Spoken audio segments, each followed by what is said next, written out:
Good morning, everyone. We have a beautiful blue sky in the neighborhood. A hint of cool in the air. Although after today, it'll be cooler. It'll be better. This is like our last warmish day before we've got some colder air settling in. I'm headed off to do my normal shopping. Just a little update on Marty and his teeth situation. I'm pretty sure it's a lower front tooth that's the problem, or was the problem. And he's still bleeding a little bit, getting a little dot of blood on his chin. Oh, I had a hummingbird just land above the feeder. Well, like I said, that's good to know, so I can, keep it full. That's good to know. I guess with this much activity here at the very end, I will refresh it again here in a couple days and keep it out longer. It's totally probably the right thing to do to keep it up till November the 1st here. Anyway, it just gets tired at the end of the summer, but when they're actually using it, then you got to do what you got to do. The right thing to do. So anyway, I got an appointment for Marty tomorrow afternoon at 5, so we can make a decision about whether or not we're scheduling a dental. He's got a drop of blood forming on his chin, on and off. I guess whatever is trying to heal keeps on getting bumped. He ate this morning. He slept on the bed all night. He seems fine. It's just, he's just got a little, I'm sure, discomfort there. I feel for him. But that was the first appointment they had, and it doesn't seem to be an emergency, so I'm just going to chill. Johnny's got a test this morning. Boy, the Hummer's really staying down there a long time. And so I'm sure we all hope that that goes well for Johnny. And fall break is just right around the corner. Traveling home on the train tomorrow. There's my Marty boy. I haven't seen Morris by the back door yet. I'm hoping he'll come a-running. There's Stripe. When I went to bed at midnight, 12:30, Morris was on the other side of the cat hotel on the bench, sound asleep. So I checked on him. I know he was doing good. I guess I'm going to have to call him, though. Hey, Stripey. Hi, bud. Well, Morris didn't come a-running. I sure am missing his sweet meows right about now. Hopefully he'll come in a bit. But I hollered several times and he did not come yet. Marty, come here, bud. Here's wet food. There's dry chow too, but if you're smart, you'll do the canned food, buddy. I can go get you more fancy feast. Well, Morris did show up, and he's down in the front yard by the creek with Stripe now. They came down with me while I changed out the bird bath water. So I'm relieved that Morris is home. He didn't seem particularly hungry, but there was some leftover food from last night. The mum's looking pretty. So he might have already noshed on some food this morning instead of waiting for me to come out. A lot of the impatiens here and here were volunteers. All of these, I didn't plant them. I hope they continue to come back. I always get someplace. I just don't ever know exactly where. I like them popping up. Hello, hello. There she is. Hi, baby girl. Hi. There's breakfast. Good girl. Good girl. Alright, they all had their walkabout. They've all been back to eat some more, and we're headed for our walk now. Not 100% sure what's going on, but we've got porta potties there. Porta potties being dropped off by the basketball court. And then down here, and I think what it is they're doing the haunted trail over at the environmental park, the park close to us. And people park here, and then they get taken over to the environmental park, or they can walk the trail. So I think that's what it is. Yeah, the yard crew was also at the environmental park, weed eating, cutting the grass, stuff like that. So I think the pieces of the puzzle are adding up. Plus, they've laid the asphalt all of a sudden down there at the end of the trail. It's been months and months, and now, of course, boom, it's done. Right. Yeah, it's a great, excellent additional piece of the puzzle. Yes. You now can safely walk the trail without having to walk through construction tape. Right. The kicker will be if you see a lawnmower run down the side of the trail. Yeah. Oh, that'll upset the lawn guys that they got to go down there. But hey, whatever it takes to get them to go do the right thing. And could the tornado please come and do the curbs here at the park, please?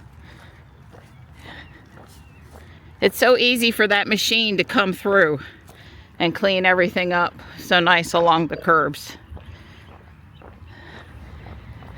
So I subscribe to Nick Norwitz, which means not only do I get the part of his daily, almost daily articles that everyone can read, I also get the paid content. So usually he lets everybody read the first third to a half. And then if you've, paid his subscription, you can read the rest of it. And he is a PhD metabolic scientist, now MD.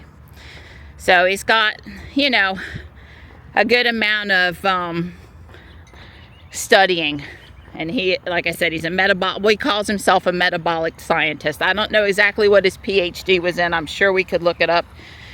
He started down this whole journey because he had IBS and some other health issues, and he was trying to fix himself, as is with so many of these people. And I think he would tell you that the condition that he has is very controlled, if not gone at this point, from the dietetic changes he decided to implement.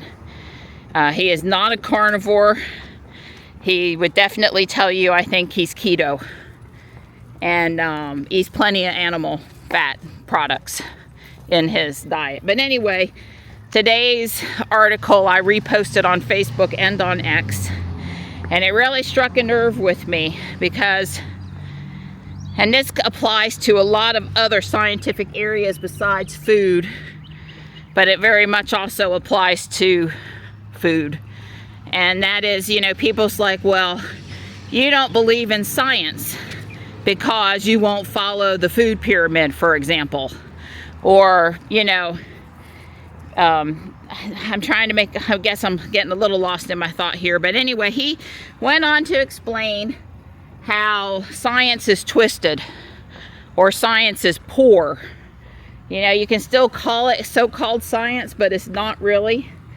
There was a study that was conducted, and they basically came out and said that keto causes heart disease. And what the diet turned out to be was 40% carbs. Well, 40% carbs is not keto. Now, there may be a lot of people trying to eat less carbs and still eating 40 carbs, but it's not keto. Keto is 20%, or low carb is 20% or less carbohydrate percentage of your diet. So you can still eat a few carbs, say you like blueberries. You can still eat some carbs. And then for keto, I think it was less than 10%. So to come out with a study at 40% and then purport that, keto was causing disease is false. It's not accurate. It's distorted science. It's not fair. And you could say, well, we don't have a standard agreed upon definition, and I would say, well, that's not true. You ask anybody in the low carb keto community and they can spout it off. They're going to tell you they're trying to keep their carbs below 20 a day or something. And then he went on to the headline. Then there was this guy that had heart disease. He had never eaten anything but the standard American diet, crap. He had blockages removed. He went off for N number of years. He came back with, some new blockages. Purportedly, he did a keto diet. They never talked about the amount of time. I don't know, maybe he changed for 3 weeks, 3 months, something. Then he went and had his blockages fixed. and they purported that the keto diet had caused his blockages. Well, what about the other the other months of his life? Now, there are actually some promising studies out there about reversing blocked arteries, and not something you want to fool around with if you've let it get really bad. But if you've sort of gone in the wrong direction, and you know, you have just a little bit going on, and you want to nip that in the bud and even correct it. This old concept of once it starts, you're stuck for forever, that's not believed anymore. So anyway, he was just talking about it. And then the headlines that come out, he gave several examples where he went and looked at the studies, and these are not well constructed studies. I guess we won't call them not science, but they're not good science. And you know, I find a lot of times I have people trying to tell me that I'm not following the science, but their science is the headline from, let's just use an example here, say CNN, the Wall Street Journal. And my science is I actually went out and read a lot of content from a bunch of, in this case, well, maybe in all the cases, you know, PhD stuff. So whose science is more science? I don't know. You got to be so careful. I found out, like with Dr. Eric Westman over at Duke and stuff, you really got to find a person that understands science, how to do, in this case, food science. And I don't remember exactly where I was. The camera card filled up. But anyway, there's a lot of reported science, and some of the studies are better than others. And Don and I have found a few people that we trust to help us interpret which studies are conducted with a grain of salt and which are not. And Nick Norwitz is one of the guys we trust. We also trust Dr. Westman. Prior to running the obesity clinic at Duke, he ran scientific labs. He handled research studies. So he has half an understanding about what might constitute it. So if you're curious, well, why would you choose to not put too much stock in a specific study? And it would have to do with them being food questionnaires. What do you think you ate over the last year? Write it down, and do you remember what you ate a week ago? Like 100%? Probably not. So we don't put too much stock in food questionnaire studies. I also think one of the key things is you don't agree with, or you don't like, agree with, listen to, follow absolutely everything somebody says. So like, I really value Nick's interpretations, but I would think it's fair to say he's not anti-seed oil. And he has some very compelling arguments about why he's not. I don't think he eats seed oils, not many. And he explains his reasons. Now, we've already gotten rid of them from our house. Seems to make sense to me to not add them back, especially when there's no evidence that what we've replaced them with are bad. But Nick is a little less worried about it than some other people, just for example. So, but I read what he says, and I continue to read what he says and try to digest that. And he's always preaching stay curious. So Don got Ruby out for me, of course, and I'm headed to the chiropractor. It's 10:24, so I'm not late. It says my ETA is 10:51, so maybe I'll get there 5 till. Some exciting things going on in Tesla land today. Some people are starting to get version 14 of FSD. Can I just admit that I'm a little frustrated that even, you know, in the beginning I started out doing a lot more Tesla content than other stuff, and over time Sometimes because we wouldn't get things early enough for it to matter, out of no control of mine. And partly because people said, oh, well, we like to know about the cats or the kids or the yard or whatever, you know, over time. And then when I got off the road, it evolved a little bit. But even if I wanted to do a version 14 video, which I will when we get it, you know, we're going to get it so late that there'll be so many other videos out there, it would never be as important as it could have been. Now, I know I don't have the best camera set up, and I sure don't script anything.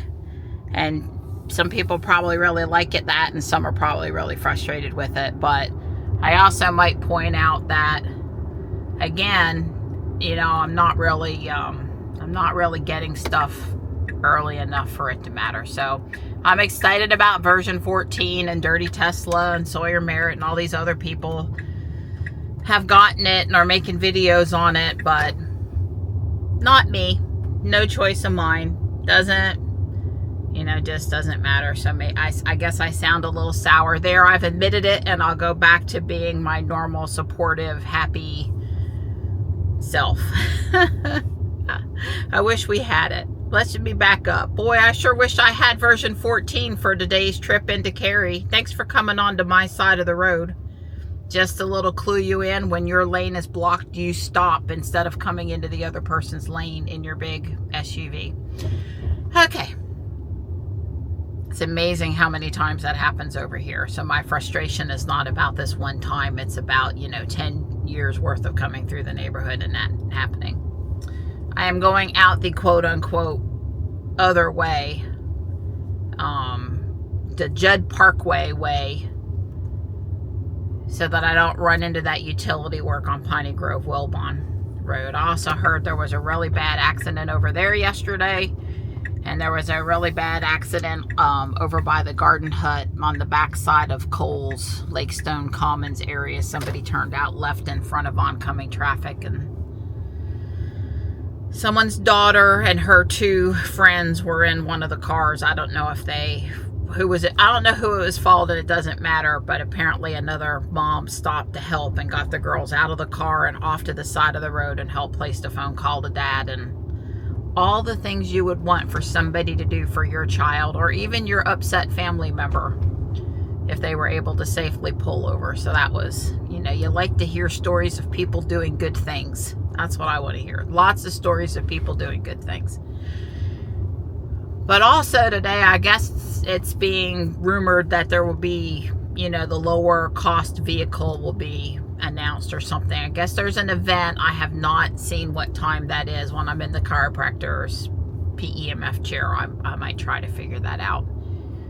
In between seeing what Mr. Maple released this morning on their 10 at 10. Sort of kidding. Yeah, my bag of dirt from Home Depot is still coming today. Tomorrow I should be able to put those other two Japanese maples in the pots that I want to put them in. I got a bunch of ABS olive green plant pot feet printed, not last night, but the night before. So that I can go around and anywhere that anything's touching the ground that needs to be lifted up a little bit to prevent frost freeze or for proper drainage, that I can go do that. It's kind of nice to be able to just go, yeah, I need some plant pot feet. Poof, let's just go print some. They don't have to be very big to do their job either, I might add.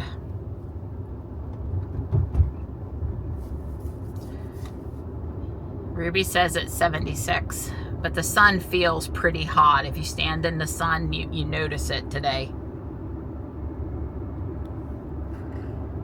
I also want to go look up the dates for the haunted house thing. It's got to be this weekend. They never would have put the porta potties out this, you know, a whole week, 10 days in advance of the event. Those things get rented and they don't just sit places for a long period of time in my observations. So it's probably this weekend, but I was going to go confirm.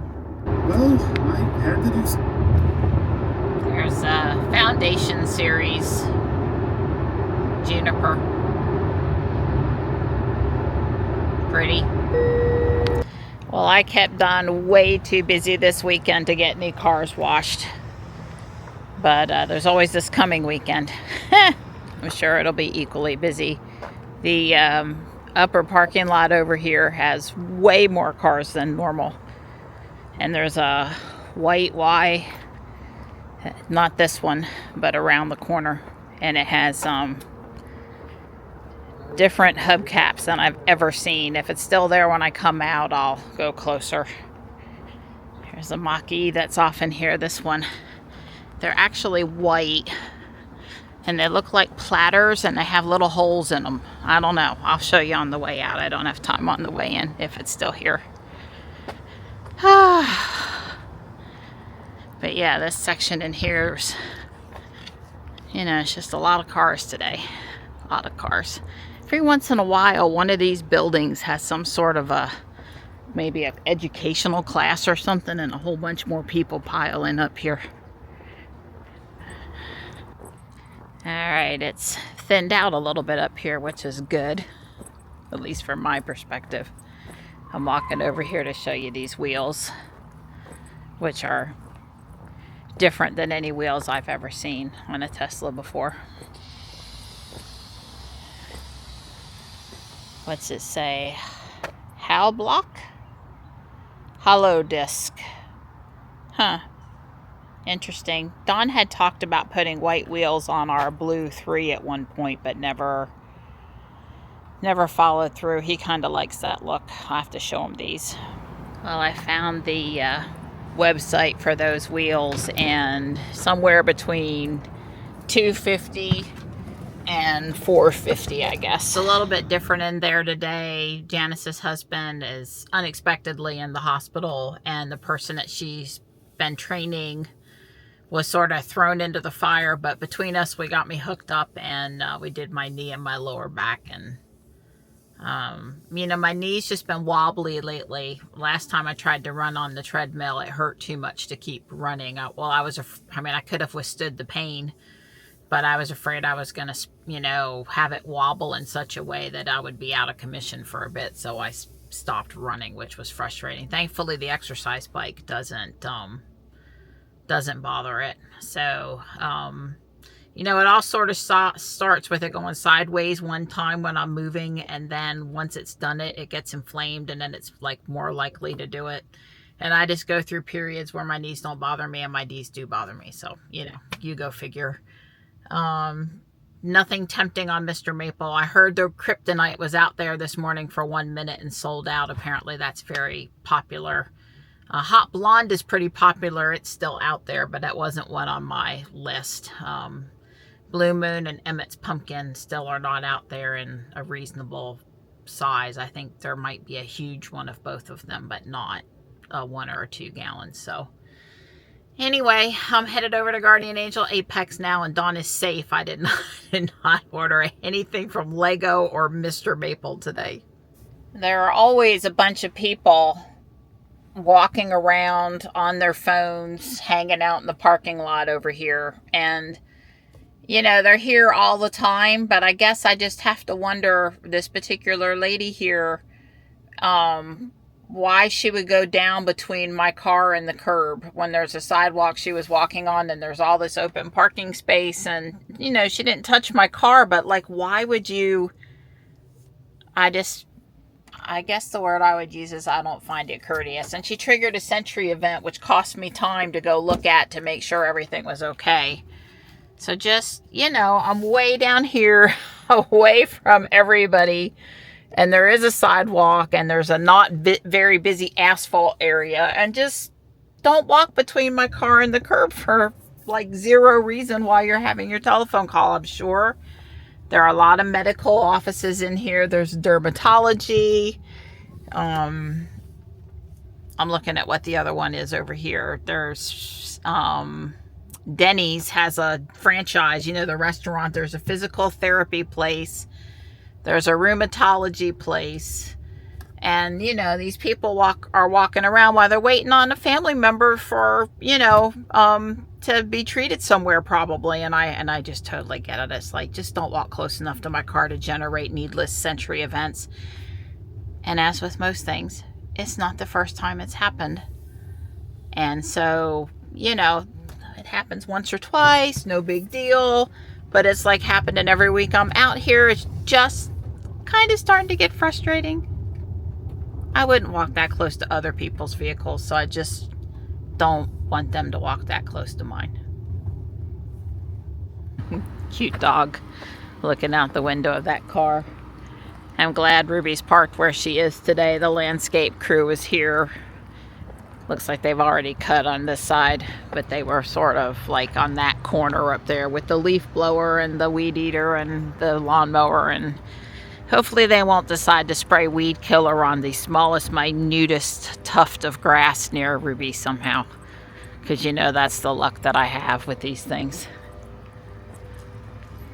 I was kind of hoping he was cement, but he's wood. Cool. It's nice melamine. It kind of matches the bowl I have the cat water in. See if I can't find something for me or Michelle. She was very pleased with the mask I brought her home last week. I was wrong about them having mowed over here apparently. And while I was inside Guardian Angel, just be empathetic, okay? The guy came with the blower and he was all up underneath the, you know, overhang, the sidewalk up there. And I get it needs to be blowed, but it reverberated through the glass windows and was just like really hurting my ears and uncomfortable. And I don't know, the guy blew over here some. I'm pushing in a shopping cart that was next to Ruby. I see the Cybertruck over here, the one with the cool orange wrap. I never did take the time to email the manager this week. I'm sure I'm going to get asked about it, and I will. I just, my week got away from me. I stayed busy doing other things I prioritized higher. I'd still like to talk to him. So I'll just apologize and make sure I get it done this week, I guess. Maybe this afternoon when I sit down with the video. It's always best to do these things, well, at least to a certain extent, when you're fresh on your mind. I have a serious weakness. Hey, it's on sale, Donnie. My current mood is pumpkin spice everything, but this is close. This is close. There's a Cybertruck with a shiny, I'm going to call it a dusty pink color. I'm having trouble, a taupe. Anyway, it's cool. Well, I did not see my friend this week that had hooked me up with the manager's email, so I was relieved that I did not have to explain why I hadn't emailed him yet. Yeah, I came out and this nifty little RV was here.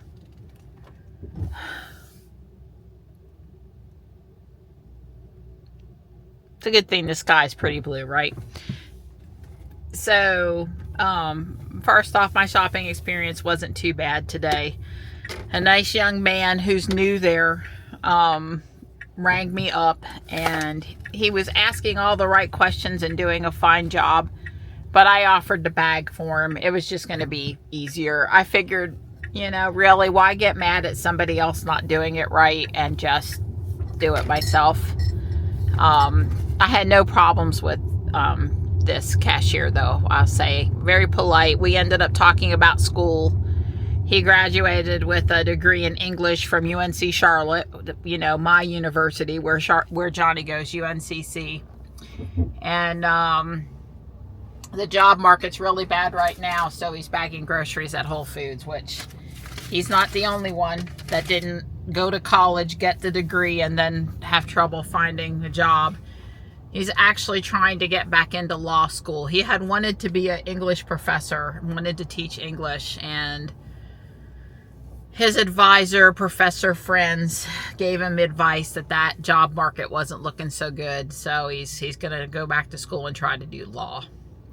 Hope that'll work out for him. He said anything worth doing is worth it being hard. I was telling him, you know, mechanical engineering is what Johnny's going for is pretty hard. And he's right, of course. So yeah, that was all good. And then while I was eating my lunch my snack. I saw that the mayor of Fuquay, Blake Messengill, had posted on Facebook that they have secured a grant for improving the intersection up there where the two new schools are, the middle school and the elementary school. You might have heard me mention Bowling Road before, as in the bowling lane.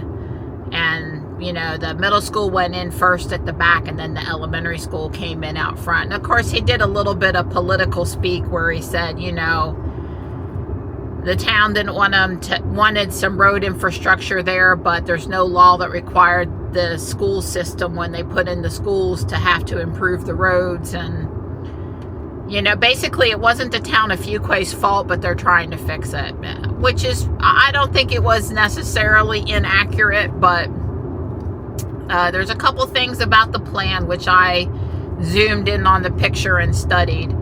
Is going to put in a stoplight at the turn into the school on US Highway 401 there. There will be a new light.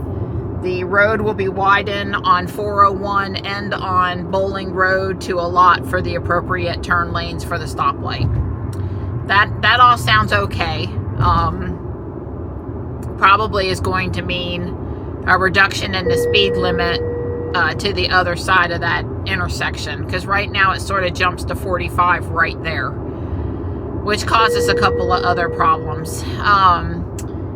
However, there's a sidewalk to be put in front of the school, which does not extend from the end of the school property down to South Park.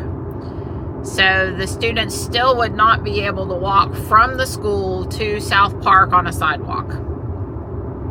And actually, there's a lot of shoulder in front of the school where they can be up in the grass and safe, and there's not a lot of shoulder on the rest of it. So I totally think that that's a problem. And then there's no pedestrian crosswalk being added to allow you to get from the school side of 401/Main Street to the other side, to the South Park side of Main Street. So, you know, if you're going to put a sidewalk and let the kids walk down there, you need to have a crosswalk so they can get across the street. So I left a comment about that. I've already seen middle schoolers trying to walk from their school to either the Cat Cafe or South Park, and I think, you know, if my trustworthy 8th grader wants to walk from the middle school over to South Park for after school baseball or basketball or some after school program, I think that should be safe for him or her to do so. Obviously the elementary school kids aren't going to be doing that, but maybe the middle school kids are. And then the other thing is there's no traffic light plan for Wagstaff, our road, where we'd make that left turn out of. And I can see why it would be too close to put in 2 stoplights. So I kind of get it. But I guess I would like to know, when the light is red for Bowling Road and traffic is backed up, what's the plan to help people on Wagstaff make the left turn out of Wagstaff? Well, I know what my plan is. My plan's to go through the neighborhood, like I've had to do so many times due to the bridge rebuilding and construction and everything else. Now I go every single time through the neighborhood below the posted speed limit, because 25 seems a little fast for me, with kids and buses and garbage trucks and people parked on the street and coming out from between cars, and you know, I'm going to take it a little slower. But there are a lot of people that race through there at 35 miles an hour like they're so mad about the traffic they've got a right to speed through in front of somebody's house in their neighborhood. But if I can't make that left turn safely off of Wagstaff, I'm just going to go through the neighborhood. And I don't think the people in that neighborhood should have to deal with tons of people coming through the neighborhood because we don't have the right infrastructure on the regular street road. So, I don't know. And it's going to take 3 years to complete this project. So, I don't know exactly if it's, 365 times 3. I don't know that they, if they've done any consideration as a Yeah, we shouldn't be putting in the turn lanes and have construction going first thing in the morning or in the afternoon when the buses are coming and going on a regular school day. Like maybe we should, I don't know if those schools are year round or not. Maybe we should do it in the summer when the school's closed or at night, or I don't know. I think the people trying to come in from Harnett County, from down in Lillington, Campbell University, that kind of thing, that rely on that road, Fort Bragg even, coming up into the area, are not going to be too thrilled about that construction. But that's kind of beside the point, because we got it now that we got the school, we got to address the road. But 3 years just seems like a mighty long time. And I guess there's some sort of a grant that the mayor was patting himself on the back about, to do with Campo, and it's an acronym from some official Transportation North Carolina focus group thing. And you could go out and read, it's an acronym, Campo. You go out and read on it. I think Don, one of the times he went to one of those transportation meetings, he got a little bit of insight into it. There's, of course, a Rivian. Anyway, so some of it is funded, but it's not clear if all of it's funded. So anyway, there'll be stories coming about construction up there on 401 near the Cat Cafe and the schools. All right, this is bag 10. It's the black box. I'm sure I've got time to at least do 10, and 11 is over there behind the pumpkin. I'm one step shy of finishing bags 10 and 11, 10 being the box and 11 being the 2 legs. These parts here are the talons that get installed on the bottom, and that's all I'm short. But we've got this, so I think I'll stop and enjoy my meat. Yes, please do. Picanha.